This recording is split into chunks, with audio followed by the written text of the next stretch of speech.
오늘 우리에게 주시는 하나님 말씀은 잠언 13장 13절부터 25절까지 말씀입니다. 한 절씩 교독하겠습니다. 말씀을 무시하는 사람은 망하지만 계명을 존중하는 사람은 상을 받는다. 지혜로운 사람의 가르침은 생명의 셈이니 죽음의 덫에서 벗어나게 한다. 선한 통찰력은 은총을 베풀지만 죄인들의 길은 험난하다. 현명한 사람은 모두 잘 알고 행동하지만 어리석은 사람은 자신의 어리석음을 훤히 드러내 보인다. 못된 전령은 사람을 고난에 빠지게 하지만 믿음직한 사신은 이를 바로잡는다. 훈계를 거부하는 사람에게는 가난과 수치가 닥치지만 꾸지람을 받아들이는 사람은 존경받는다. 소원이 이루어지면 자기 영혼에게 즐거운 일이다. 그러나 어리석은 사람은 악에서 돌이키기를 싫어한다. 지혜로운 사람들과 동행하는 사람은 더욱 지혜로워지지만 어리석은 사람들과 어울리는 사람은 망하게 된다. 죄인에게는 재앙이 따르지만 의인에게는 좋은 보상이 따른다. 선한 사람은 그 후손들을 위해 유산을 남기지만 죄인의 재물은 의인을 위해 쌓는 것이다. 가난한 사람의 밭에 먹을 것이 많아도 공의가 사라지면 그것은 사라지고 만다. 회초리를 아끼는 사람은 아들을 사랑하지 않는 것이다. 아들을 사랑하는 사람은 제때에 징계한다. 함께 있습니다. 의인은 먹고 난 후 배부르지만 악인의 뱃속은 항상 줄인다. 아멘. 할렐루야. 살아계신 하나님을 찬양합니다. 하나님의 은혜와 말씀과 응답하심과 또한 역사하심이 여러분의 삶에 충만하시기를 축복합니다. 하나님은 말씀하시는 분이십니다. 말씀은 하나님께서 하시는 것이지만 이 말씀은 우리를 위한 것입니다. 하나님께서는 우리를 위해서 하나님의 말씀을 허락해 주십니다. 그렇기 때문에 이 말씀은 우리를 위한 것이기에 말씀을 잘 들으면 이 말씀은 우리에게 득이 됩니다. 반대로 이 말씀을 거부하면 우리에게 손해가 되는 것이죠. 잠언 기자는 그래서 이 지혜를 우리에게 알려주십니다. 13절 말씀입니다. 말씀을 무시하는 사람은 망하지만 계명을 존중하는 사람은 상을 받는다. 그리고 이 말씀은 21절 말씀과 또 동일하게 연결되어져 있죠. 21절에 죄인에게는 재앙이 따르지만 의인에게는 좋은 보상이 따른다. 하나님 말씀을 받아들이는 사람, 그래서 의로운 사람, 그 사람은 하나님께로부터 주어지는 복을 누리게 되지만 이 하나님 말씀을 무시하고 또 그로 인해서 죄 가운데 거하는 사람은 재앙을 당하는, 손해를 보는, 이것을 말씀하고 있죠. 망한다 라는 단어가 영어 성경을 보면 pay for 이렇게 나와 있어요. 지불하게 된다. 손해보게 된다 라는 거죠. 반대로 계명을 존중하는 사람은 reward, 보상을 받는다 라는 것이죠. 신명기 28장 2절 말씀에도 말씀을 청종하는 자에게는 복을 주신다고 말씀하시고 또 28장 15절에는 말씀을 순종하지 않는 자에게는 저주가 있다 이렇게 말씀합니다. 여러분 하나님의 진리는 아주 심플합니다. 말씀에 순종하면 복이 임하고 불순종하면 재앙이 임하는 것이다. 여러분 왜 그렇습니까? 하나님은 우리에게 복을 주길 원하시는 분이시기 때문에 복을 주기 원하시는 그 하나님께서 우리를 위해 하시는 그 말씀 속에는 우리를 향한 복이 담겨져 있는 것이에요. 그렇기 때문에 이 말씀을 잘 경청하고 말씀대로 순종하면 그 복이 임하게 되는 거죠. 하지만 반대로 이 복 주기를 원하시는 하나님의 마음이 담겨져 있는, 그래서 우리에게 주시는 이 말씀을 거부하고 이 말씀대로 순종하지 않는 자에게는 이 복이 차지하지 않을 뿐만 아니라 재앙이 또 손해가 임하게 된다는 것입니다. 14절 말씀입니다. 지혜로운 사람의 가르침은 생명의 셈이니 죽음의 덫에서 벗어나게 한다. 지혜로운 사람의 가르침, 이것은 죽음의 덫에서 벗어나게 한다라고 말합니다. 그리고 이 하나님 말씀을 통한 이 지혜를 통해서 생명을 주신다라는 것입니다. 지혜로운 사람의 가르침, 이 가르침은 생명의 셈이 된다. 그리고 죽음의 덫에서 벗어나게 한다. 여러분 가장 우리 하나님께서 우리에게 복을 주시는데 가장 큰 복은 무엇입니까? 생명을 주시는 것이죠.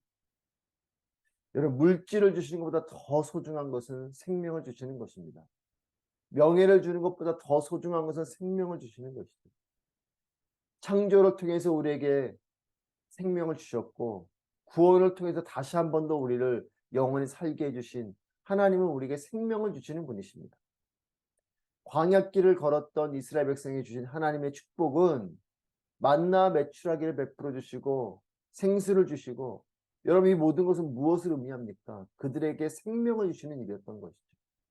여러분, 궁극적인 축복은 생명인 것입니다. 하나님은 우리에게 창조를 통해서 또 예수 그리스도의 십자가를 통한 구원을 통해서 우리에게 생명을 주시는 분이십니다.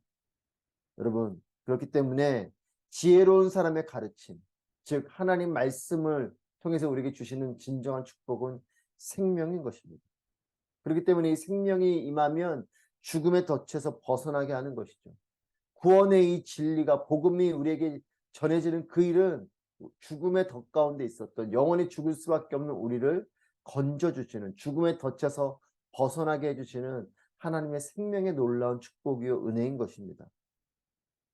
여러분, 하나님은 생명을 주시는 분이시기 때문에 이 말씀 속에는 생명의 진리가 들어있는 것입니다. 여러분, 그래서 그렇게 하나님 말씀을 붙들고 살아가는 사람에게는 무엇이 있는 것인가? 생명이 있는 것이죠. 저는 여러분의 삶 속에, 또 저의 삶 속에 하나님께로부터 부어지는 이 생명력이 있게 되기를 축복합니다. 여러분, 하나님 말씀 붙들고 살아가는 사람에게는 모든 하는 일마다, 여러분 신명기 말씀 28장에 있는 말씀을 기억하십니까? 들어와도 복을 받고 나가도 복을 받고 가축 위에도 심지어는 떡반죽 그릇에도 복이 많은, 여러분 우리의 모든 삶의 영역 가운데 내가 하는 일마다, 손대는 것마다, 살아가는 것마다 생명력이 있게 되기를 축복합니다. 그리고 또한 어떤 사람은 생명을 전해주는 사람이 있고 어떤 사람은 상대방을 죽음을 묵상하게 하도록 하는 사람이 있어요. 저는 우리의 언어 속에 생명이 전해지길 바라고, 우리가 하는 일 가운데 생명력이 있게 되길 바라고, 또 그 일이 나를 살리고 사람을 살리고 세상을 살리는 일들이 되길 바랍니다. 하나님 말씀이 그 가운데 충만하면 생명력이 있는 것입니다. 여러분, 그렇기 때문에 이 말씀이 생명력이 있는 것이기 때문에 말씀을 전하는 자가 중요한 것입니다. 17절 말씀입니다. 못된 전령은 사람을 고난에 빠지게 하지만 믿음직한 사시는 이를 바로잡는다. 여러분, 영어 성경에는 메신저, 그죠? 못된 전령. 말씀을 전하긴 하는데 이 전하는 자가 잘못된 전달자인 거죠. 여러분, 의료사고가 날 때가 있죠. 의료사고가 보면 그 약 자체에 문제가 있기보다는 사람의 문제인 거죠. 그 약을 잘못 쓰거나 또는 그 집도를 잘못할 때 사고가 벌어지죠. 그 약이 문제가 아니고 그 수술 도구가 문제가 아니라 그것을 쓰는 사람이 문제일 때 의료사고가 납니다. 여러분, 말씀은 온전한데 전하는 자가 문제인 경우가 많죠. 대표적인 것이 이단들이죠. 하나님 말씀을 왜곡시키고 잘못 전합니다. 자기들의 해석하는 대로 임의적으로, 또 자기들이 이득을 위해서 하나님 말씀을 그렇게 해석해서 전하는 자들. 여러분, 하나님 말씀 자체에 문제가 있는 것이 아니고 이 말씀을 전하는 자가, 또 말씀을 또 받아들이는 자가 그래서 잘못 전하고 잘못 받아들일 때 문제가 되는 것입니다. 복을 주시고 생명을 주시는 하나님의 말씀을 잘못 전하고 잘못 전해 들으면 고난에 빠지게도 하고 또 내가 고난에 빠지게도 되는 것이죠. 내가 어떻게 말씀을 전하는가, 또 내가 말씀을 어떻게 전해 듣는가, 너무나 중요한 것입니다. 여러분, 약을 잘 쓰면 사람이 낫게 되듯이 말씀을 하나님 뜻대로 전하고 하나님 뜻대로 온전히 해석하고 받아들이면 믿음직한 사신이 이를 바로잡는다, 이렇게 기록하고 있죠. 바로잡는다, 그것이 여러분 영어 성경에는 힐링으로 나와요. 그것처럼 말씀을 제대로 전하고 말씀을 제대로 전해 들으면 하나님의 생명력이 임해서 치유가 일어나고 회복이 일어나는 것입니다. 하지만 반대로 잘못 전하고 잘못 받아들이면 고난 가운데 빠지게 됩니다. 위기 가운데 빠지게 되는 거죠. 여러분, 하나님 말씀을 온전히 잘 하나님 뜻대로 해석하고 받아들이게 되시길 축복합니다. 반대로 말씀을 전하는 경우가 생깁니까? 여러분 1대1을 하십니까? 말씀을 가르치십니까? 하나님 말씀을 온전히 잘 전하셔야 돼요. 하나님 말씀을 내가 의무적으로 해석해서 내 유리한 쪽으로 나의 이득을 위해, 물론 그렇게 하시는 분은 없겠지만 그렇게 전달하면 나도 죽고 상대도 죽는 거예요. 요즘 1대1을 열심히 하시는 여러분들 축복합니다. 1대1의 자리가 정말 하나님 말씀으로만 충만한 자리가 되시길 축복합니다. 그러면 내가 살고 상대가 사는 거죠. 또 여러분 설교자들 위해서 기도해 주십시오. 우리 교회에 있는 말씀 전하는 자들, 또 이 땅에 있는 모든 말씀을 전하는 자들이 정말 하나님 말씀을 온전히 잘 전해야 됩니다.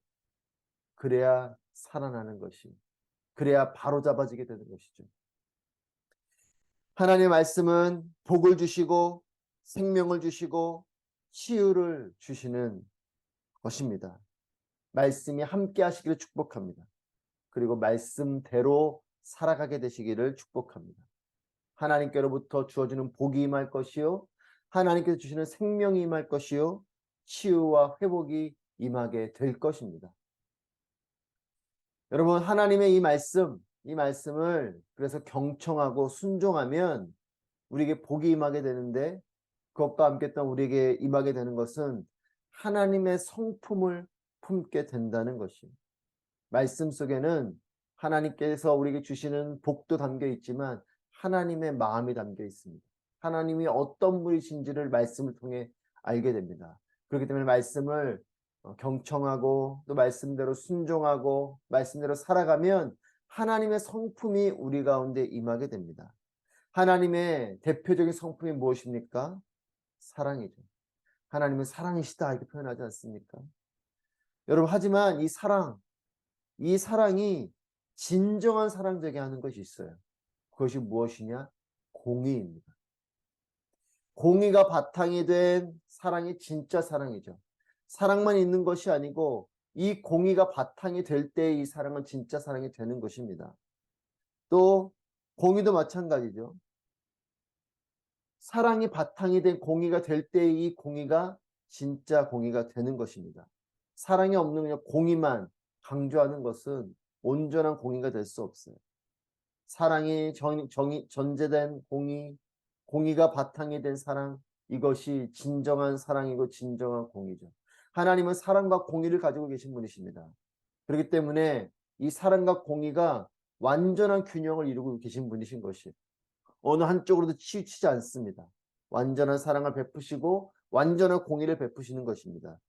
이 사랑과 공의의 하나님, 이 하나님의 이 성품의 클라이막스를 이루고 있는 것이 십자가죠.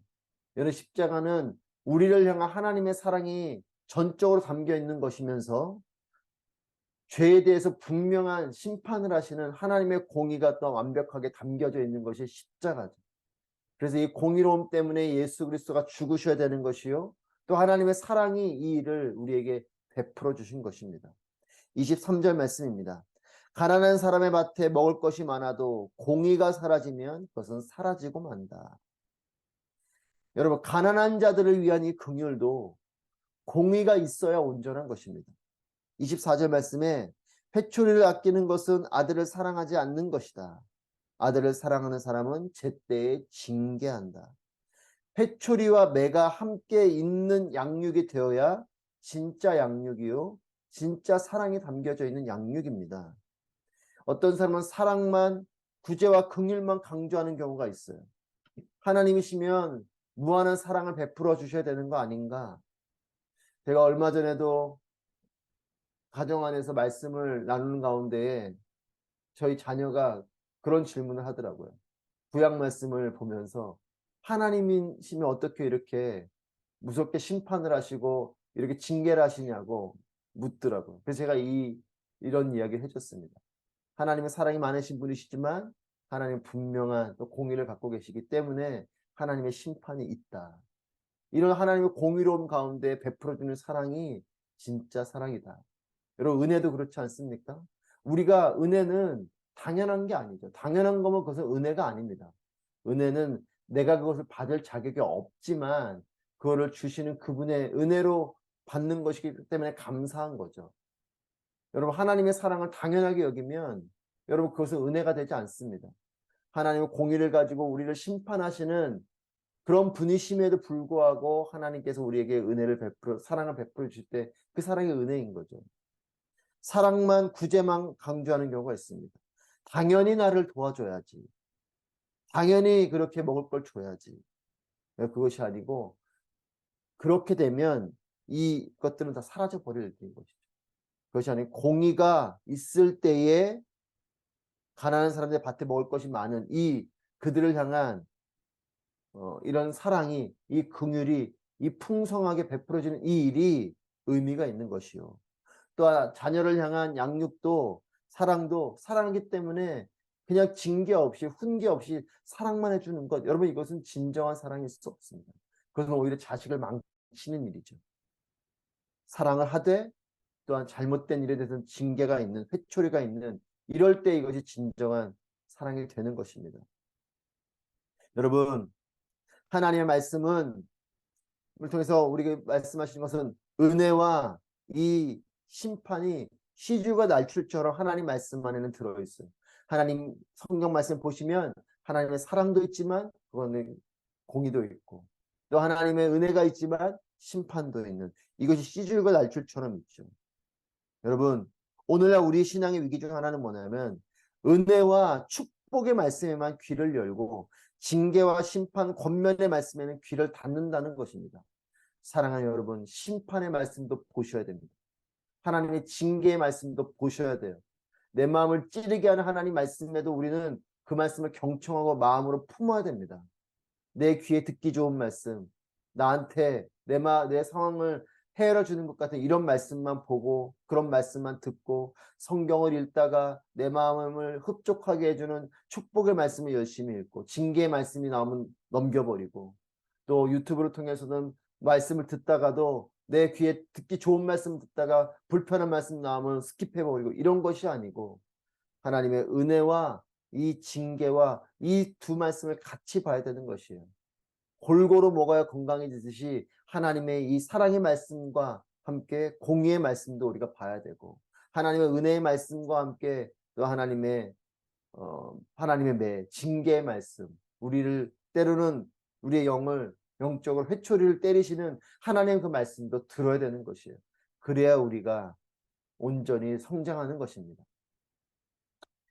하나님 말씀을 골고루 읽고 듣고 묵상하는 여러분 되시 축복하고 또 사랑으로 양육하되 공의에 따른 훈육도 함께하는 우리 모두가 되길 바랍니다. 사랑하는 여러분, 말씀을 중요하게 여기십시오. 말씀을 듣고 읽고 묵상하고 살아가는 우리의 삶이 되기를 축복합니다. 하나님의 복이 임하게 될 것입니다. 살아나게 될 것이고 우리의 삶의 모든 것이 제자리를 찾게 될 것입니다. 말씀을 통해서 하나님의 성품을 닮아가십시오. 사랑을 배우고 사랑을 누리고 사랑을 베풀고 그리고 또 공의를 품게 되는 우리 모두가 되기를 바랍니다. 나의 공의가 아니라 하나님의 뜻에 따른 공의가 되어야 할 것입니다. 사랑하는 여러분, 영적 편식이 아니고 영적으로 균형감 있는 건강한 삶이 되고 또 그런 공동체가 되기를 주님의 이름으로 축복합니다. 기도하겠습니다.